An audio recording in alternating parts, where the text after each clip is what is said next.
하게 됩니다. 네, 고맙습니다. 흩어지는 교회라고 하는 말은 디아스포라라고 답을 가르치면 되고요. 그 앞에 신앙과 고난의 시작은 사람의 순교 사건이었다. 이것을 기억하시면 되는데요.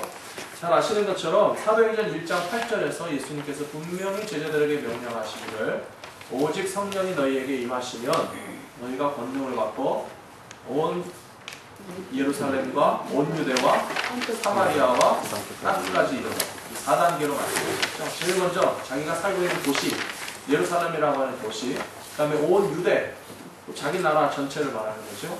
그 다음에 사마리아라고 하는 것은 다음에 보시겠지만 가깝고도 먼 나라, 혹은 원수지고 차별하고 별로 사이가 좋지 않은 그런 민족이나 공동체에게도 가서 선교해야 되고, 그리고 결국에는 땅끝까지 이르러 내 증인이 되라 분명히 명령하셨거든요.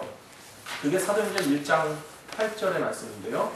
사도행전 7장까지 쭉 가도록 교회가 예수님의 명령대로 나가서 선교를 했느냐 하면 안 했다고요.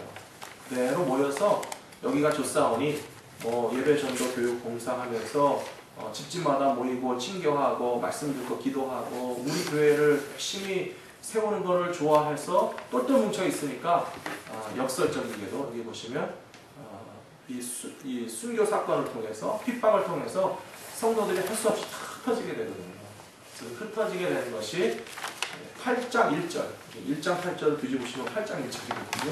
8장이라서 보시면 이때 할 수 없이 성도들이 사마리아도 가고 땅끝으로 가고 안디옥으로 가고 예수님의 명령하신 그대로 사방에 흩어져 나가면서 예수 믿는 사람들이 다른 데 가면 뭐 하겠어요? 역시 새로운 도시에 가서도 또 뭘 세우죠? 교회를 세우죠. 참 희한하고 재미있는 게 한국 사람은 가는 곳마다 교회를 세우죠. 중국 사람은 뭘 세우죠? 음식점을 세우나요? 일본 사람은 뭘 세우죠? 예?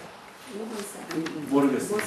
하여튼 한국 사람들도 다 하죠. 다 비즈니스도 하고 다 하시는데 한국 사람들이 모여있는 이 이민 공동체 가면 거의 빠짐없이 교회가 있다는 거.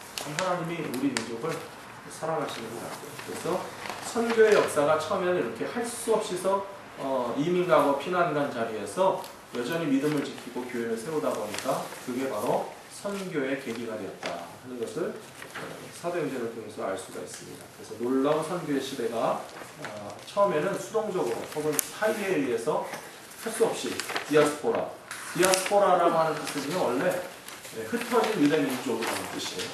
그러니까 곳곳에 세계로 다 이렇게 흩어진 유대 민족들의 공동체를 디아스포라라고 하는데 거기에서도 역시 교회가 세워졌고 선교가 시작되었기 때문에 디아스포라라고 하는 개념을 교회 선교에서도 사용할 수가 있습니다. 그 다음에 이케로 집사님 읽어보시죠. 교회의 확장과 사울이라고 하는 사람의 등장입니다. 흩어진 기독교인들은 단순히 몸을 피하는 데만 그치지 않고 담대하게 복음을 전파하기 시작했습니다. 그 대표적인 경우가 빌립의 사마리아 전도입니다. 사실 사마리아라는 지역은 복음 전파가 쉽지 않은 지역이었습니다. 뿌리 깊은 편견으로 인해 갈등의 골이 깊었기 때문입니다. 사마리아인에 대한 이해, 참조, 그러나 마술사 시몬을 굴복시키는 권능을 보이며 에티오피아의 내시에게 복음을 선포하는 빌립의 모습 속에는 이러한 편견을 전혀 찾아볼 수 없습니다. 이 모습은 이제 세계 선교의 시대가 도래했음을 알리는 일종의 전천전과 같은 것입니다. 예수님께서 사마리아 여인을 찾으신 이후 다시금 사마리아를 시작으로 땅끝까지 이르는 복음 전파 사역이 본격적으로 시작된 것이기 때문입니다. 네. 그 다음에 이금순 권사님 읽어주시죠. 사마리아인에 대한 이해. 사마리아인에 대한 이해. 아수르 왕 사르곤 2세가 BC 722년을 사마리아의 지방 사람들을 잡아가고 이 지역의 이방 지역 사람들을 거주시키면서 사마리아에게 혼혈족의 성격을 띤 사람들이 생기기 시작했다. 그리고 이로 인해 사마리아 유대인과 예루살렘 전통파 유대인 간에게 틈이 생겼다. 그러나 페르시아 시대에 와서 느헤미야가 예루살렘을 다시 재건할 때 사마리아인들이 배제시키고 사마리아인들을 총독 산발랏을 중심으로 성정 건축을 방해하면서 그들이 관계는 극도로 나빠졌다. 그 이후 사마리아인들은 예루살렘 성전을 헌물, 우양이나 부동산 취득, 유대인과의 혼인 등을 금했다. 네, 거기까지 읽어주시면 되고요. 예, 사마리아인들하고 유대인들하고 관계가 나빠지게 된 이유는 원래는 같은 동족이잖아요. 그래서 북이스라엘 백성들이었는데 북이스라엘이 멸망하면서 아수르 왕 사르곤 2세가 혼혈 정책을 사용했어요. 그래서 외국으로 북이스라엘 사람들을 끌고 가기도 하고 또 아수르 백성들이 들어와서 섞여 살면서 같이 통혼하고 혼혈이 생기게 됐는데 혼혈 자체도 문제지만 결국은 종교적인 정체성이 무너지게 되고 하나님만을 섬기는 신앙에서 이방의 우상을 섬기는 신앙으로 따라갈 뿐만 아니라 여기도 설명이 나와 있는 것처럼 결정적으로 느헤미야가 돌아와서 성전 건축을 하고 성벽을 재건하려고 할 때에 사마리아 사람들이 회방을 하고 또 서로 문제가 더 심해졌기 때문에 예수님 시대에 와서 보시면 사마리아 사람들은 정말 피가 섞인 동족의 일부로 전혀 여기지 않고 오히려 더 멸시하고 미워하는 그런 관계가 됐다. 근데 여기서 이 사마리아인 얘기를 하는 이유는 무엇입니까? 그래도 전도해야 된다는 거죠. 그래도 사마리아 사람들도 사랑하고 예수님도 가서 사마리아 여인에게 구원의 복음을 전파하셨잖아요. 그리고 예수님도 하필이면 다른 어떤 민족에 대해서 언급한 게 하나도 없고 예루살렘과 유대와 사마리아라고 굳이 지목하여서 말씀하신 거 보면 사마리아 사람들을 잊지 마라. 사마리아 사람들에게 관심과 사랑을 가지고 그들도 꼭 예수 믿고 구원받을 수 있도록 거기에 가서 교회를 세우고 전도하는 것을 잊지 마십시오라고 주님이 가르쳐 주시는 겁니다. 우리 민족에게 가서 전도하면 전도하고 싶지 않은 사람들은 누가 있을까요? 이북. 일본 사람들이 제일 미우세요? 이북. 이북 사람들도 미우세요? 네. 아이고 이북은 뭐 밉다기보다 무섭죠. 네. 어디 북한에 가서 전도하겠습니까? 근데 이북이 옛날에 더 뜨거웠잖아요. 네, 평양이 동양의 예루살렘이라고 그랬죠.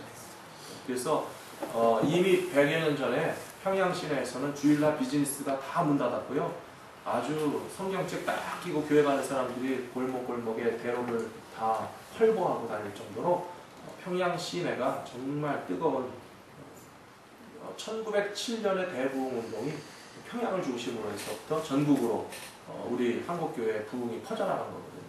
근데 이제 공산 정권에 넘어가면서 탄압을 받았고 6.25 전쟁이 터지면서 이북에서 신앙생활하던 분들이 다 땅이고 뭐고 버리고 지주들은 다 이 핍박을 당하니까 또 예수 믿는 사람들을 가만 놔두지 않으니까 다 피난 내려오는 바람에 남한에서 다 사방에 또 흩어져서 또 교회를 또 세우게 된다. 뭐 여러 가지 하나님께서 이루시는 역사가 비슷한 공통점인 것 같습니다. 김일성 어머니도 크리스찬이었다고. 그렇죠. 예.